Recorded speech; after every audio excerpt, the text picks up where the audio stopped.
ചാലിയത്ത് അടച്ചിട്ട വീട്ടിൽ പട്ടാപ്പകൽ മോഷണം. ചാലിയം കുന്നുമ്മൽ കുന്നത്തുകാവിന് സമീപം നമ്പാല ശിവദാസന്റെ വീട്ടിലാണ് മോഷണം നടന്നത്. 15,000 രൂപയും 1.5 പവന്റെ സ്വർണ്ണാഭരണങ്ങളും മോഷണം പോയി. കൂലിപ്പണിക്കാരനായ ശിവദാസനും പെട്രോൾ പമ്പ് ജീവനക്കാരിയായ ഭാര്യ സിന്ധുവും ജോലിക്ക് പോയതായിരുന്നു. അലമാര കുത്തി തുറന്നാണ് മോഷണം നടത്തിയത്.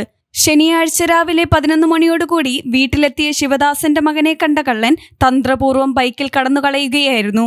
ജോലി കഴിഞ്ഞ് ശിവദാസനും ഭാര്യയും തിരിച്ചെത്തിയതോടെയാണ് മോഷണമറിയുന്നത്. തുടർന്ന് വീട്ടുകാർ ഉടൻ പോലീസിൽ വിവരമറിയിച്ചു.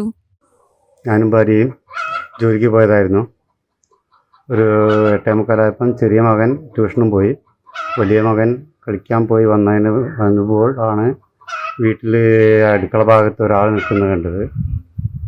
അദ്ദേഹത്തോട് എന്തേന്ന് ചോദിച്ചപ്പോൾ അച്ഛനെ കാണാൻ വന്നാണെന്ന് പറയുകയും അച്ഛൻ്റെ ഫോൺ നമ്പർ ചോദിക്കുകയും ചെയ്തു.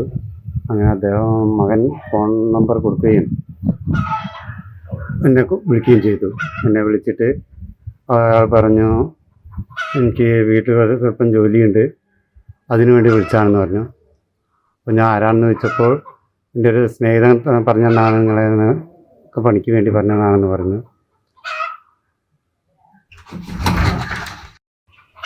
അങ്ങനെ ഞാൻ 4 മണിയോടുകൂടി പണി കഴിഞ്ഞ് വന്നു. അപ്പോൾ ഭാര്യയും 3 മണിക്ക് പണി കഴിഞ്ഞ് വീട്ടിലുണ്ടായിരുന്നു. അങ്ങനെ ഞങ്ങൾ സാധാരണ പോലെ ഭക്ഷണം കഴിച്ചു. ശേഷം ഞാൻ പുറത്തേക്ക് പോകാൻ വേണ്ടി ഒരു 4:30 മണിക്ക് അലമാരയിലുള്ള പേഴ്സിൽ നിന്നും പൈസ എടുക്കാൻ നോക്കുമ്പോഴാണ് പേഴ്സും പൈസയും കാണാതാവുന്നത്.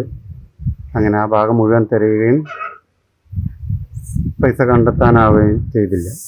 അതിനുശേഷം ഞാൻ ഭാര്യനോട് പറഞ്ഞതിന് ശേഷം സ്വർണം വെച്ച ഭാഗം ഒന്ന് നോക്കാൻ വേണ്ടി പറഞ്ഞു.